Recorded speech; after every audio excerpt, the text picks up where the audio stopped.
Today on Inside Utah Politics, we speak with the Federal Bureau of Investigation on election security ahead of the upcoming elections. Plus, the only way that's going to change is if you get some people who actually go to Washington to do something. national debt crisis, why U.S. Senator Mitt Romney says strong leadership is needed to solve the debt crisis. And new legislation to prevent accidental deaths, why Representative Matt MacPherson talks about a bill that could offer tax incentives to people who buy safety devices for firearms. Time now for Inside Utah Politics.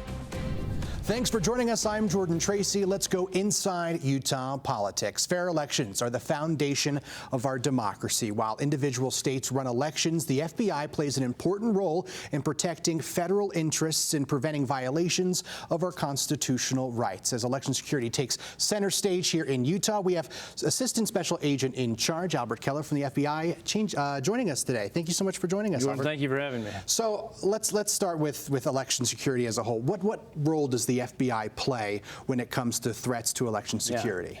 Well, listen, you hit it on the head. Free and fair elections are the foundation of our democracy. Americans should have every right to expect that elections are free and fair, and there are a multitude of people working every day to ensure the integrity of our elections, and the FBI is committed to that.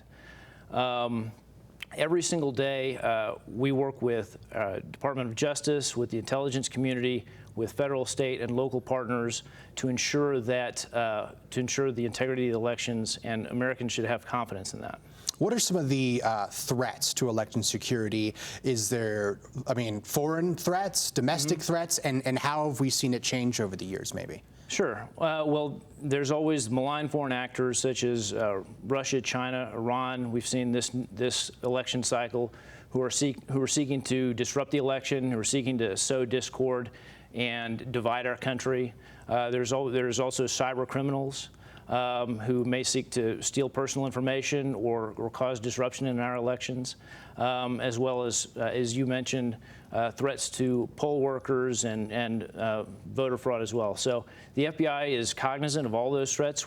As I mentioned before, we work with all our with Department of Justice, federal, state, and local partners, election officials, and we make sure that we're sharing information so that everybody is aware and apprised of threats and that we're actively dealing with those things. So the role of the FBI is, as you mentioned, the individual states administer the elections. The FBI does not administer the elections. Our role is not to affect them in any way. It is to make sure that they're safe and ensure the integrity. So we deal with federal election crimes, and we also deal with threats to the election and to the process.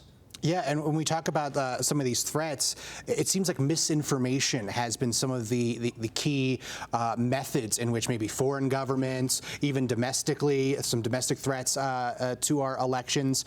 How much does misinformation kind of play a role? Because even in some cases, there's been misinformation about the FBI in some of these election threats. Sure, absolutely. And in some instances, it's just misunderstandings. In other instances, it is what we call malign foreign actors who are actively going out there trying to divide our country, trying to undermine people's faith in our elections and our democracy. When we get reports of those, the FBI, in concert with the Department of Justice, with our intelligence community partners, works to pursue those and mitigate those threats to our elections. So when it comes to cybersecurity, that's obviously a hot topic. We're talking about AI nowadays. I mean, even AI has been used in misinformation. You see a face you recognize, whether it's my face or your face, and it's saying things that we would never say, but it's on the internet and being spread. How do you combat this spread of disinformation and also the way cybersecurity plays a role in elections? Well, two things. I mean, first of all, the FBI is absolutely cognizant of First Amendment rights and we want to make sure that we protect the First Amendment rights of all Americans. What I would just say is to folks who see a post on Facebook or social media, maybe consider, maybe before you believe that and pass that on, maybe check that with a reliable source so that we're not passing on bad information, because there's a lot of foreign actors, criminal actors that would like to, as I mentioned, cause a lot of division in our country. As far as the cyber threat, we actively work with CISO, with the cyber infrastructure and security agency. Sure. A lot of these departments have like 7 letter Department names. of Homeland Security, yeah. Yeah, of course. Right, but we work with all of our partners to counter malign foreign influence, to counter those nation states who are seeking to do us ill. Sure, and of course, what is the FBI's protocol for when there is a security breach or a cyber incident during election? How does the FBI respond to something like that? Right. Well, it really kind of depends on the specifics, and I don't want to get too far into the Sure, we don't want the secret sauce of the FBI. Right. But what I will say is, if we get a report in, and we would ask all citizens if they see anything, if there's an emergency, call 911. If you see something that they believe is a violation of federal law, go to tips.fbi.gov. But what we'd immediately do is check with our state and local partners. We would coordinate with the Department of Justice, and depending on what that incident is, we will send a team to respond immediately. But it's in concert with our partners and with the Department of Justice. So I want to kind of dive into this threat of poll workers and even county election officials. I mean, we're seeing it pop up over the nation. I mean, we had it here in Utah, where our lieutenant governor, I know that's a current investigation, we can't go into to details in that, but when you see this, is the FBI seeing a rise in these type of incidents across the country, and what are you guys doing in order to try to stem this from continuing to happen? Right. Well, I don't have the numbers in terms of trends, but given how divided we are as a country and a lot of the misinformation and information that's out there, it's something that we are very cognizant of and that we're very concerned about. So we want to make it very clear that threats to election workers will not be tolerated. The FBI will investigate along with our partners, and we'll bring those cases to the U.S. Attorney's Office to prosecute to the fullest extent of the law. We want to make sure that we have a fair and safe election for everyone, and when we see those threats, we're going to immediately act and investigate those. And poll workers, I mean, obviously, threatening a poll worker, as you said, is something that you guys will prosecute to the fullest extent. But I don't know if people realize, like, these poll workers are your neighbors. These are volunteers, and at some point, you kind of get, nervous that folks don't want to do those very important volunteer jobs when it comes to our elections. Yeah, and I think that's really unfortunate that those threats are at a level where it dissuades people from working. I mean, these people are members of our community. The FBI are part of the community. We want to make sure that it's safe. So it goes back to the misinformation piece. Like, people should be skeptical of the information that they see, particularly on social media, and check it out from trusted sources. And the bottom line is, if you make a threat to an election worker, you're going to be investigated. Yeah, it is definitely a scary thing, especially with how important elections are and how important those roles are. We talked about the cybersecurity, but it seems like technology is evolving at a pace that, we can't understand everything. With that evolving technology, how much does that change the risk to elections with all the different ways that someone could undermine an election or even try to sow that disinformation? How much does that kind of change? It's a double-edged sword, because again, the FBI does not administer elections, but my understanding is, for the election workers, a lot of technology makes it much easier for them to track ballots and ensure the integrity of the election. But in terms of the malicious cyber actors, in terms of cyber criminals, it gives them a lot more venues to put out misinformation, to put out those AI deepfakes, and sow discord and turn Americans against each other.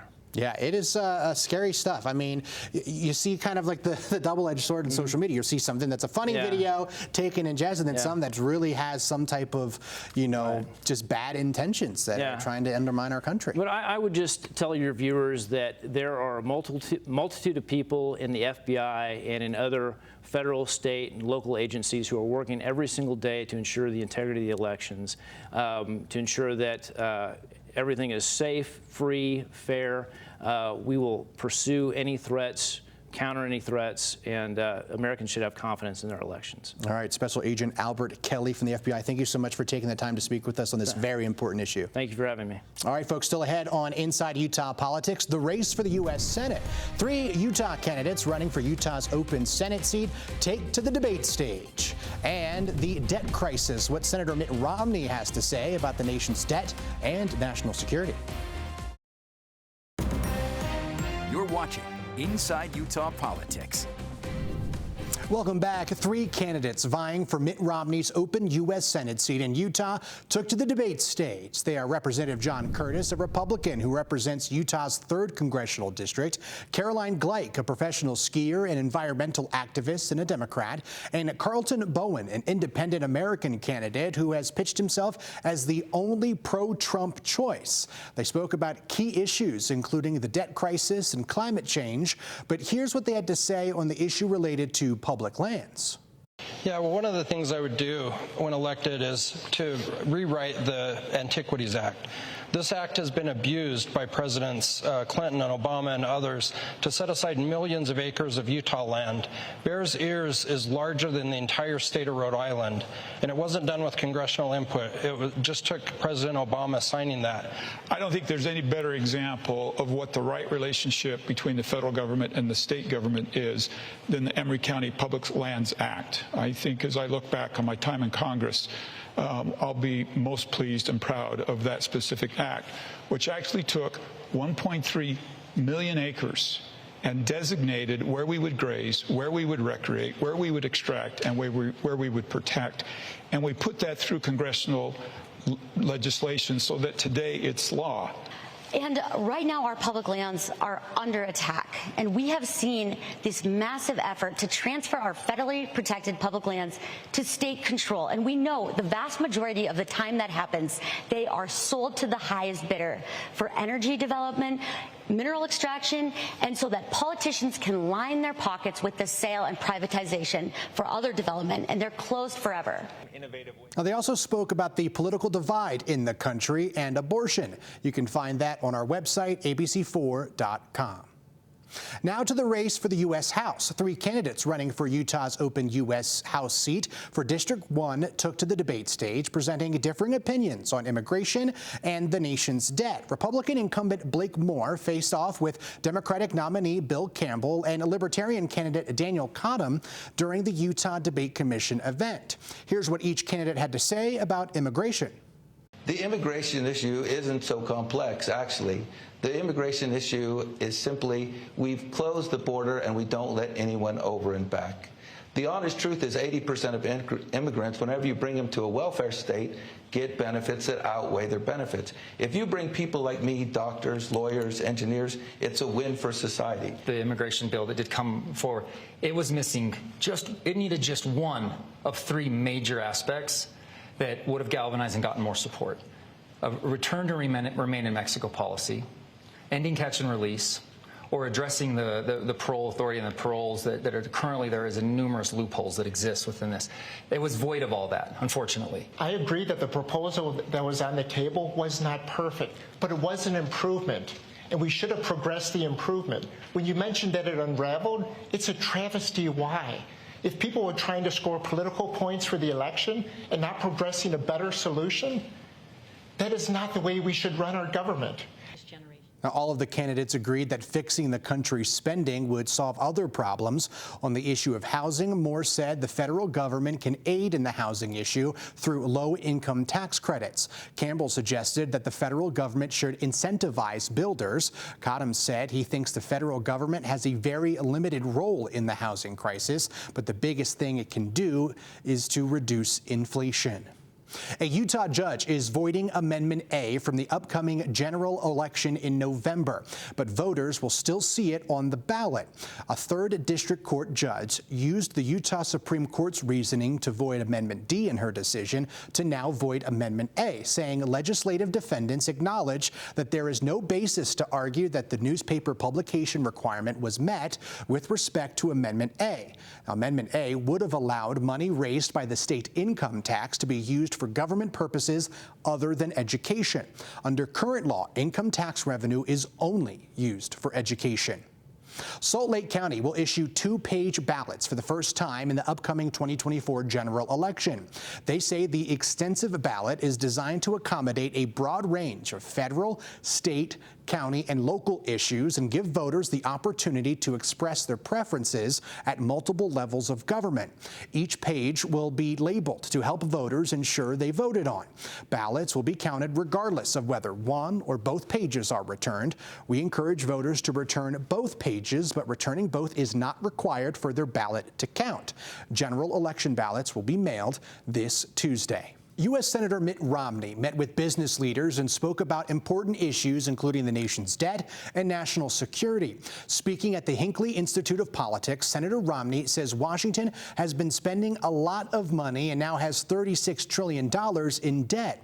He says the country is now paying $1 trillion interest on that debt when we can use that money for the welfare of the people. He says he believes that there will be a breaking point, and you can't blame just a single party or person. The Republican side of the aisle, we say, don't raise taxes. If you're running as a Republican, you'll probably be asked to sign a pledge that you won't raise any taxes of any kind. So you'll sign that. So you can't raise any taxes. Then the Democrat side, they have to promise they're not going to cut any spending, Social Security, Medicare, Medicaid, they won't cut. So one side won't stop spending. The other side won't stop on the taxing front. And as a result, we just keep on spending more and more. And we keep on adding to the debt. He says the country needs a bipartisan effort to come up with a solution to what he's calling the debt crisis.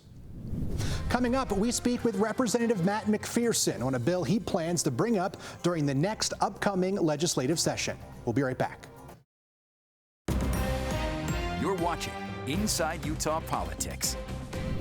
Welcome back to Inside Utah Politics. This summer, 2 Utah children died after getting a hold of a firearm and shooting themselves. In another case in August, a 3-year-old picked up a gun that had fallen from a broken shelf and shot himself in the foot and survived. According to the National Violent Death Reporting System, there were 1,262 unintentional firearm injury deaths among children between 2003 and 2021. The question we are asking today is if something like this could have been prevented. We are bringing in Utah Representative Matt MacPherson, joining us to talk about a bill that hopes to offer a solution to situations like this.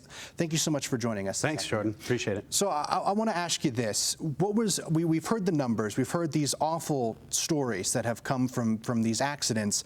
What was kind of the motivation to put this bill together? Yeah, I appreciate you highlighting this issue. In addition to unintentional injuries, we also have a mental health crisis really amongst our youth. And Utah's not alone in that case. We have high numbers of them. Suicide rates amongst our youth are very high, in fact, one of the highest in the nation. And about half of those suicides are done with a firearm, and most firearm suicides are, in fact, fatal. So in addition to the unintentional injuries, we have the concern with suicide amongst our youth. And there's also the third reason I really kind of got behind this bill was because we do have a significant portion of our firearms that are used in crimes that are actually stolen or found from lost firearms. And so I think that we can tackle all these issues if we can kind of turn the focus to safe storage and how safe storage is a very friendly idea and concept in our state. We're a constitutional carry state. We want people to, own and use their firearms safely and legally in this state. And we have shooting sports. We have hunting. There's a lot of opportunities, but we'd like to turn the focus to safety because we think that there are many ways that we could help prevent these types of accidents from occurring. So lay out for us, it was House Bill 326 in the last legislative session. You're looking to reintroduce this when session comes back. So tell us a little bit what this bill hoped to do. Yeah, so the bill, what it would do is it would provide a one-time tax incentive to any individual that purchased a firearm safety device.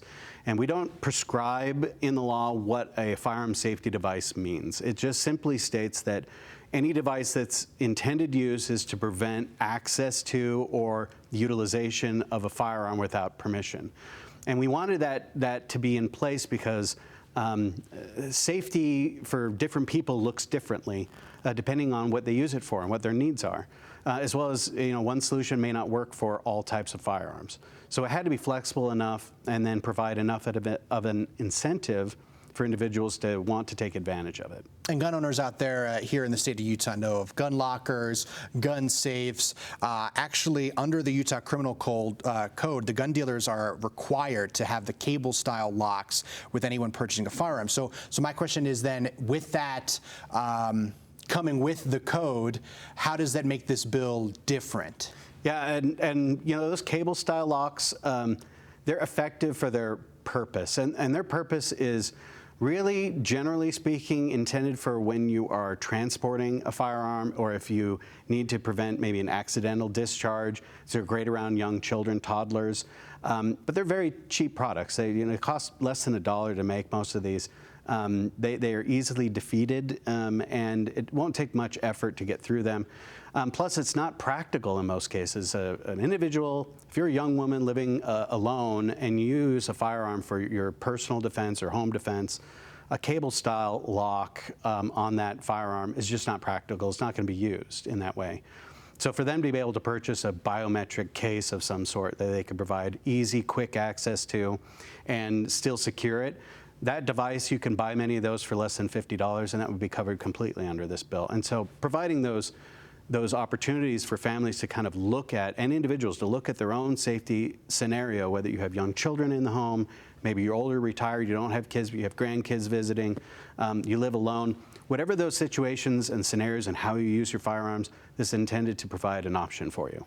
And this bill was blocked by the Senate Revenue and Taxation Committee. So my question to you is, in order to get this more successfully through the legislature, what changes, if any, are you looking to maybe make to this bill to maybe make it more palatable, sure, to make it through? It's a difficult question. The concerns that came up, and there were a lot. We had 5 or 6 revisions of this bill before we got to the Senate. And by the time we did get to the Senate, it was the very last day of Senate committees. We were in the last few minutes, actually, of the Senate committees, and we really just ran out of time. I think our ending point where we ended last session was really strong. We were in a position now, I think, that if we reopen the bill today, many of the concerns that were out there had to do with more of the method of funding and the mechanisms behind it rather than the idea behind the bill itself. And we were also cutting our budgets from a state perspective. We had a much lower budget than we did the year before. So this was seen as an additional cost. And there was some concern whether or not this would have evidence to provide any movement of the needle towards what our stated goals were. And so these are all valid concerns, and they're things we are trying to work with the different stakeholders to provide that information and hopefully come up with a good bill that we can get through the Senate, because I'm confident we can get it through the House again, but hopefully through the Senate next session. And then finally, I guess my question for you on this is, if this were to pass and you get this tax incentive, maybe people at home, when they hear tax incentives, like, well, how do I redeem that? How do I get this money? How do you communicate to the folks at home? It's like, listen, I got my gun locker. I want to take credit for this. How would they do so? So this is what I think is a really good thing about this particular type of bill, is that we don't actually have to advertise this. The vendors out there, if you were selling a gun safe or a gun locker or a trigger lock or anything, you could easily put on your display stand that, did you know the state of Utah will reimburse you for this device, and it would essentially be free to you, or it might discount the price up to $50. That's pretty powerful when we can get our retail industry, our actual businesses involved with this process, because they can do kind of that work for us. There's an incentive and a win-win on both sides in that scenario. And you are ready? You've started the process of reintroducing this in the next session? I have, yes. All right. Looking forward to it. Representative MacPherson, thank you so much for joining Inside Utah Politics. Appreciate it. Well, that does it for today's Inside Utah Politics. Don't forget, if you have any local political stories that you would like to see, make sure to reach out. You can email InsideUtahPolitics@abc4.com. You can also follow along with me on social media, on X at Jordan Tracy TV, or on Instagram. You can search for Jordan Tracy. Find ABC4 on social media to follow along no matter where you are. And while you're at it, download the ABC4 News app. We're always on. Thanks for being with us, everyone. We'll see you next week when we go Inside Utah Politics.